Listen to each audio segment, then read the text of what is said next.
Hello and welcome to my next class. Children, in previous video, I just taught you about present indefinite tense in affirmative, negative and interrogative form. Today, we are going to take over present continuous tense in affirmative, negative and interrogative form. So, present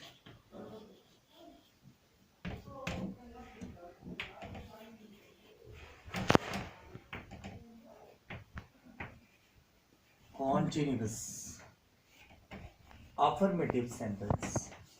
Okay? Now, in this tense, if the subject is singular,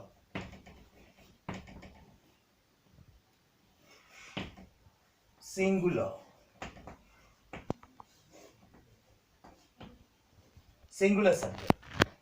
subject along with is, then verb first form added ing and object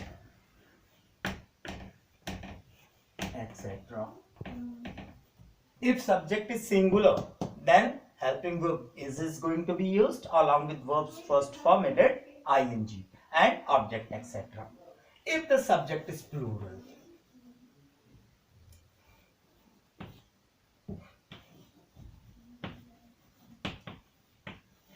then helping verb is going to be converted into are, then verb's first form added ing and then object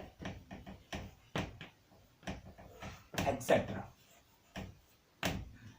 Means if the subject is singular, then helping verb is going to be used along with verb's first form added ing and object etc. If subject is plural, then in that case helping verb are is going to be used along with verb's first form added ing and object etc. देखिए, अगर एक वचन करता रहा तो उसके साथ सहायक क्रिया इज लगेगी, जिसके साथ वर्ब के फर्स्ट फॉर्म में ing जुड़ के ऑब्जेक्ट वगैरह लिख देंगे आप. अगर सब्जेक्ट प्लूरल है तो ऐसी परिस्थिति में हेल्पिंग वर्ब आर का प्रयोग है, जिसके साथ वर्ब के फर्स्ट फॉर्म में ing जोड़ेंगे और ऑब्जेक्ट एक्सेट्रा लिख देंगे.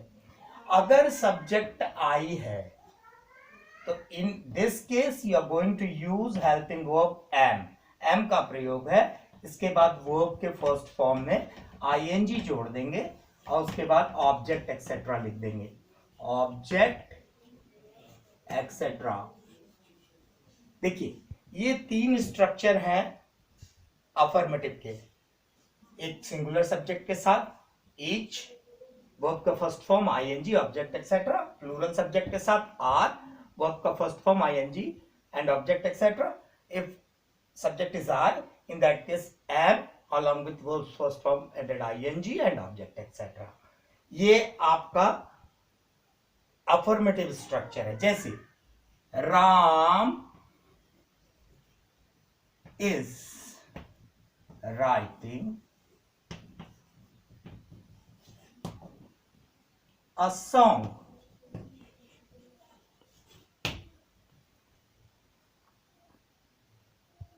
You are cooking food. I am going to school. देखिए, सिंगुलर सब्जेक्ट राम है तो इज लगा है, प्लूरल सब्जेक्ट यू है तो आर लगा है, और आई है तो एम लगा है. वर्ब के फर्स्ट फॉर्म में ing जुड़ा हुआ है हर जगह, और उसके बाद ऑब्जेक्ट एक्सेट्रा लिख दिया. बस अफर्मेटिव में इतना ही.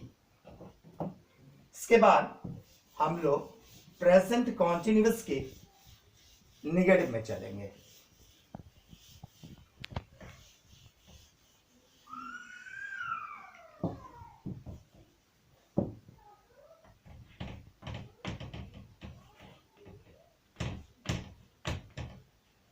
Negative.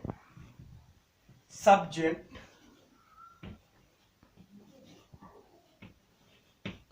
plus is, am, are plus not plus V1 plus ING plus object ETC। देखिए,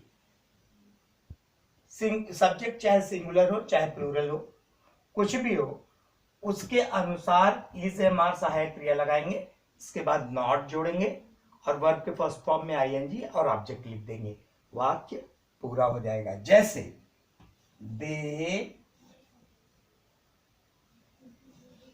are not swimming, they're not swimming, या I am not sleeping। Affirmative और निगेटिव में थोड़ा सा अंतर है, वो ये है कि सब्जेक्ट के बाद इज एम आर सहायक क्रिया लगाने के बाद इसमें नॉट लगता है, उसमें सीधे वर्ब में वर्ब के फर्स्ट फॉर्म में ING जुड़ जाता है, इतना ही अंतर है। आप हमेशा याद रखेंगे कि नॉट का प्रयोग is am are helping verb के बाद ही करें, उसके बाद सेम स्ट्रक्चर, वर्ब के फर्स्ट फॉर्म में ING जोड़ देंगे, ऑब्जेक्ट एक्सेट्रा, वाक्य पूरा हो जाएगा। अब हम इंटरोगेटिव में चलते हैं।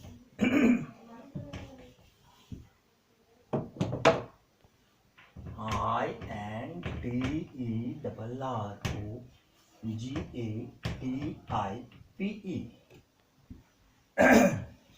अगेन कल जैसे हमने आपको बताया था कि दो ही प्रकार के वाक्य आएंगे, जिनमें एक प्रकार का वाक्य वो क्या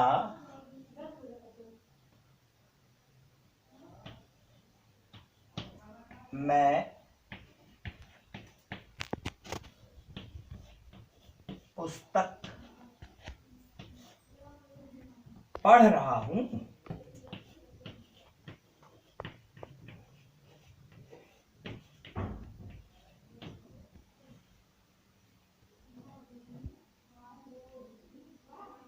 मैं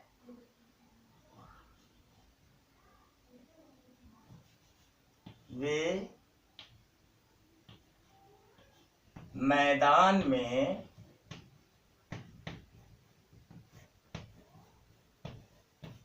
क्यों खेल रहे हैं,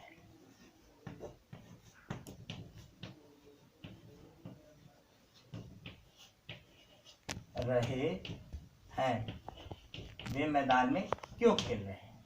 देखिए, दो प्रकार का, एक ये जिसमें प्रश्न सूचक शब्द से वाक्य का आरंभ हुआ है, दूसरा वो जिसमें प्रश्न सूचक शब्द वाक्य के बीच में है। तो इसको ध्यान में रखेंगे। इस प्रकार का अगर वाक्य है तो इसमें आप क्या करेंगे, शुरुआत ही सहायक क्रिया से करेंगे, इज एम आर का प्रयोग करेंगे, उसके बाद सब्जेक्ट लगाएंगे, वर्ब का first form, then ING and object etcetera. इसके बाद लास्ट में आप इंटरोगेटिव साइन मारना ना भूलें। अगर इस प्रकार का वाक्य है तो सबसे पहले क्वेश्चनिंग वर्ड, उसके बाद इज एम आर, उसके बाद सब्जेक्ट,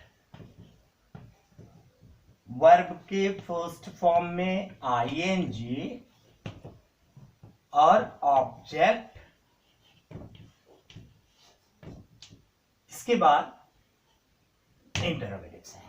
देखिए, अगर क्वेश्चनिंग वर्ड से वाक्य की शुरुआत हो रही है तो इज एम आर सब्जेक्ट के अनुसार लगाएंगे, उसके बाद वर्ब के फर्स्ट फॉर्म में ING जोड़ के ऑब्जेक्ट एक्सेट्रा लगा देंगे, लास्ट में क्वेश्चन मार्क जरूर डालेंगे।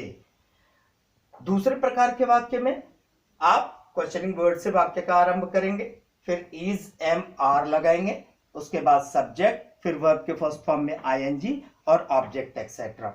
इस तरीके से आप वाक्य को बनाएंगे। ये स्ट्रक्चर आप अपने कॉपी में लिख लें और उसको याद करें। Just mind it, you have to write each and every structure in your fair copy and learn it also. After watching video, I'll just give you another instructions. Thank you.